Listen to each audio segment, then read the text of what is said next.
Hello मित्रांनो, कसे आहात? छान आहात ना? आज मी तुम्हाला एका सिंहाची गोष्ट सांगणार आहे.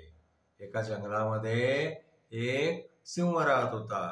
तो सिंह खूपच शक्तिशाली होता, हष्टपुष्ट होता. तो दिवसभर जंगलामध्ये फिरायचा, शिकार करायचा, मस्तपैकी शिकार खायचा, आणखीन आराम करायचा. एक दिवस काय झालं माहितीये का?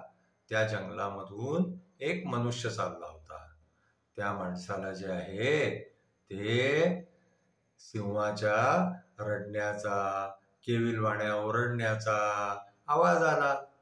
तो आवाज आल्यावरती तो मनुष्य विचार करू लागला की अरे, आपण तर जेव्हा या जंगलातून निघतो तेव्हा आपल्याला सिंहाच्या ओरडण्याचा, डरकाळ्या फोडण्याचा आवाज येतो. आज हा आपल्याला जे आहे तो असा केविलवाणा आवाज सिंहाचा काय येतो आहे? तर तो मनुष्य जो आहे त्या आवाजाकडे गेला. तो जसं त्या आवाजाच्या जवळ पोहोचला तसं त्यांनी पाहिलं की एका गुफेच्या बाहेर एक सिंह बसलेला होता. आणि तो सिंह जो आहे तो केविलवाणे आवाज काढून राहिला होता, रडून राहिला होता. तर या माणसाने विचार केला की या सिंहाला जरूर आज काहीतरी त्रास होऊन राहिलेला दिसतोय. पण तो मनुष्य त्याच्या जवळ जायला घाबरून राहिला होता. पण तरी त्यांनी विचार केला की अरे, या सिंहाला जो त्रास होऊन राहिलेला आहे तो काय होतोय ते पाहू तरी आपण. म्हणून तो सिंहाच्या जवळ गेला. जेव्हा तो सिंहाच्या जवळ गेला तेव्हा तो सिंह आपला पुढचा पाय जो आहे तो वरती करून त्याला दाखवून राहिला होता. या माणसाने तो पाय हातात घेऊन पाहिलं तर त्या पायामध्ये खूप मोठा काटा घुसलेला होता. आणखीन रक्त निघून राहिलेलं होतं. त्या सिंहाला त्या काट्याचा खूप त्रास होऊन राहिलेला होता. म्हणून तो सिंह रडून राहिला होता, केविलवाणा रडून राहिला होता, आवाज करून राहिला होता. मग आता काय केलं या माणसानी की जोराने तो काटा खेचून बाहेर काढून टाकला. जसा तो काटा बाहेर निघाला तसा सिंहाला आराम मिळाला. पण आता रक्त तर वाहूनच राहिलं होतं. तर त्या माणसाने काय केलं की त्याच्या पायाला पट्टी बांधून दिली. त्यांनी सिंहाला खूपच आराम मिळाला. मग सिंह त्या माणसाकडे जे आहे ते अशा दृष्टीने पाहायला लागला जसं की त्या माणसाचा तो धन्यवाद देऊन राहिलेला आहे, त्याचे आभार मानून राहिलेला आहे की तुझ्यामुळे आज माझे कष्ट दूर झाले, असं काही तो सांगून राहिलेला आहे. आता काय झालं की तो सिंह जो आहे ना तो शांत होऊन आरामाने बसून गेला. आणि तो मनुष्य जो आहे तो आपल्या शहरामध्ये वापस चालला गेला.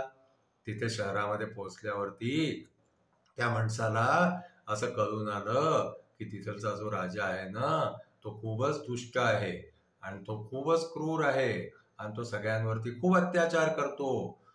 आता हा मनुष्य सुद्धा त्या शहरातला राहणारा होता, पण तो बऱ्याच दिवसांनी त्या शहरामध्ये पोहोचला होता.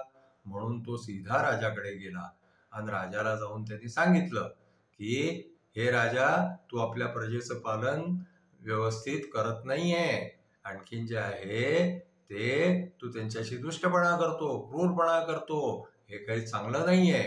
तर हे ऐकून राजा त्याच्यावरती खूपच रागवला आणि त्याने आपल्या शिपायांना सांगितलं की या माणसाला बंदी करा, आणखीन याला कारागृहामध्ये टाका.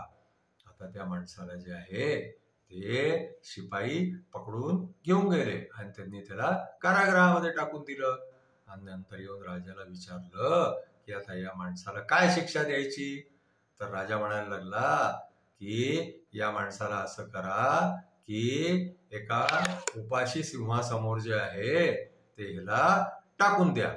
आता काय झालं माहितीये का की ते सैनिक जे आहे ते त्याला घेऊन एका मैदानामध्ये गेले.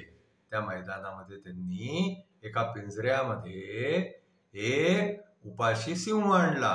आणखीन त्या सिंहाला जे आहे ते त्या माणसावरती सोडलं. आता काय झालं माहितीये का, तो सिंह जो आहे ना, तो जसा पिंजऱ्यातून बाहेर निघाला तसं जे आहे हा मनुष्य घाबरला. पण तो सिंह त्या माणसाच्या जवळ गेला. आणखीन तो त्या माणसाचे जे आहे ते पाय चाटू लागला. तर एकदम जे आहे त्या माणसाचं लक्ष त्या सिंहाच्या पुढच्या पायाकडे गेलं. तिथे त्यांनी पाहिलं की तिथे काहीतरी लागल्याचं निशाण होतं.